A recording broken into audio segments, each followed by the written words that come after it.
Welcome to Storytime on the Back Porch. I'm Lisa, and this is my friend Lyla, and this little girl with the ears is Lilly Belle. We have a special story today. It's written by a local author, and her name is Shawn-Michelle Surber. And not only did she write the book, but she also drew these beautiful pictures. This book is about a flower. And through her journey, Flower learns all about hope, and she meets a good friend named Wisdom. So let's discover hope with our Flower. And her name is Hope, too. In a quiet western land, where the light of the sun shone long and harsh upon the plain, and forests were scattered miles away, lived a little flower. She was a lovely little flower with a bright orange crown and sunny yellow face.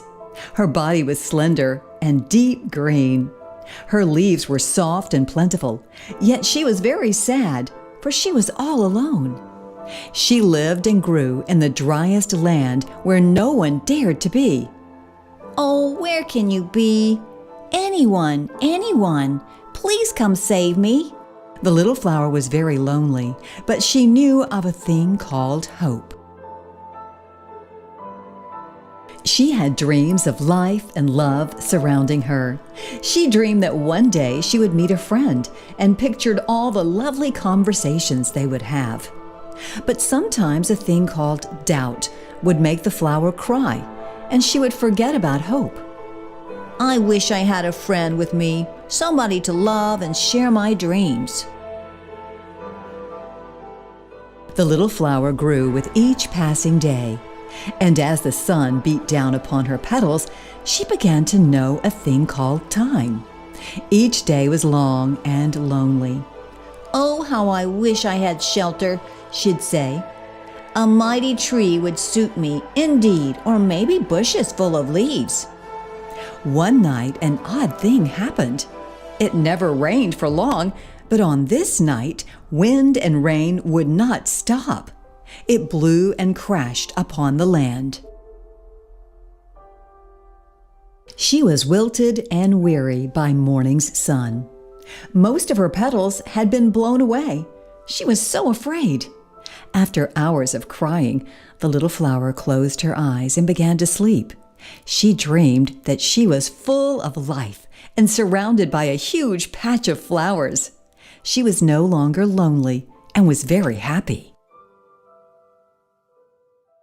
Suddenly, a strange little noise awoke her.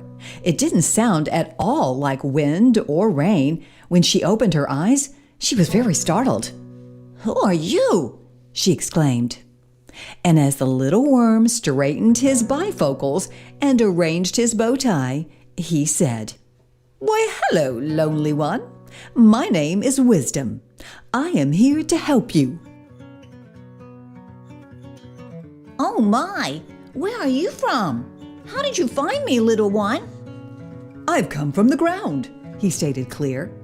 "I've seen your roots. That's why you're still here." And suddenly, a thing called inspiration came over the little flower, and she remembered hope, and she stood up again.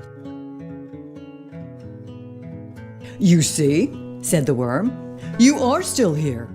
Why must you live in sorrow and fear? For even without a friend by your side, you still have your dreams. It's your joy you must find. I know it is hard to live all alone, but you are with faith, and that's how you've grown. I'll be your friend and tell you of life. I will stay with you until you're all right." "But then, where will you be?" she asked. "I'll be in your memory, both present and past." The little worm began to tell the flower of all the life in the forest and how her dreams were right and real. She smiled and understood, and they spoke of all the love and life there was to give. "Oh no," the little flower cried. "Don't ever leave me. Stay by my side." They spoke of how important it is to love even the tiniest creature by the lowest stool and even the smallest leaf. The worm told her that he got his name by telling everyone what there is to see in life. For even those who did not need bifocals still sometimes could not see love. And that is why his name is Wisdom. He then told the little flower that her faith was so strong that he would like to call her Hope. She loved her new name, and the time flew by with the lovely conversations she and Wisdom shared. Hope and Wisdom were very happy.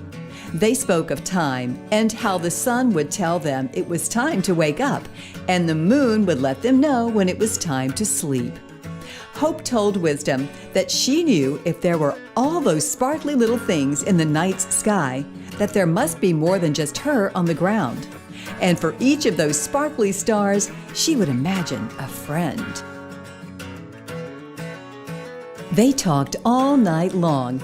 They spoke of inspiration and how love and faith could wash away that terrible and lonely thing called doubt. They were the best of friends. Hope had never known true happiness. She had always cried out of fear and sorrow, for she had been so lonely. And then one day, as they were talking, Wisdom looked at Hope and noticed a single tear trickling down her face. "Why do you cry?"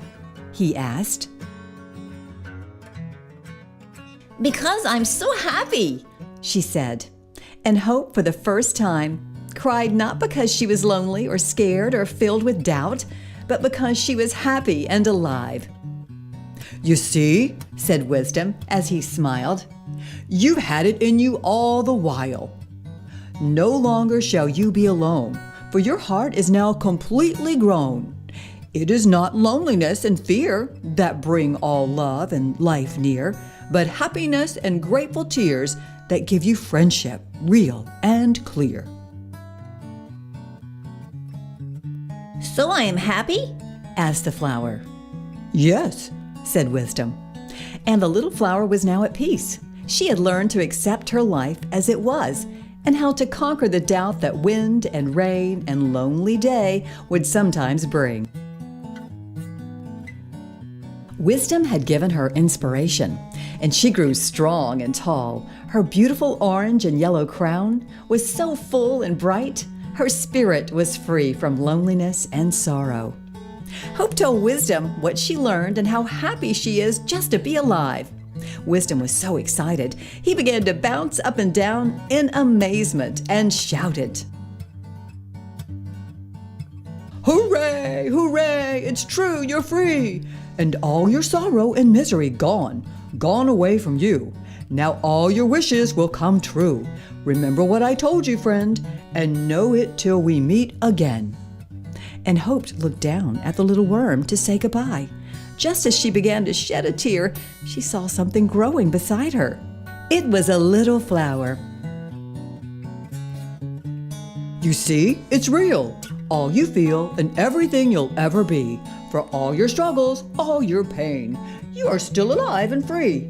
And with your love and happiness, it is with new life you've been blessed. And you shall grow 1,000 more for every seed of love you pour. With tears not lonely nor afraid, but happy, hopeful, free, and brave." And the worm, called Wisdom, squirmed away. Hope was sad that Wisdom left, but she knew that he'd be back again whenever she needed him, because he was her friend. And that is how the patches grow. They start as one, and strength is known. And through acceptance, love, and hope, a family, friends, and joy arose. Because faith and happy tears are why all flowers live for years. In even the loneliest land you know, the flowers will always grow and grow. And through sun's time, doubt's wind and rain, hope and wisdom still remain. Oh, I love this story. It's all about friendship. And Hope, who becomes Hope, learns about hope. And she also meets a special friend, Wisdom. And then she gets all these flower friends. Plus, I like all the references to weather, like wind and rain. What a beautiful story. It's called Hope, written by Shawn-Michelle Surber. Ah, love this one. You can join us anytime for a new story right here on Storytime on the Back Porch. Be sure to subscribe.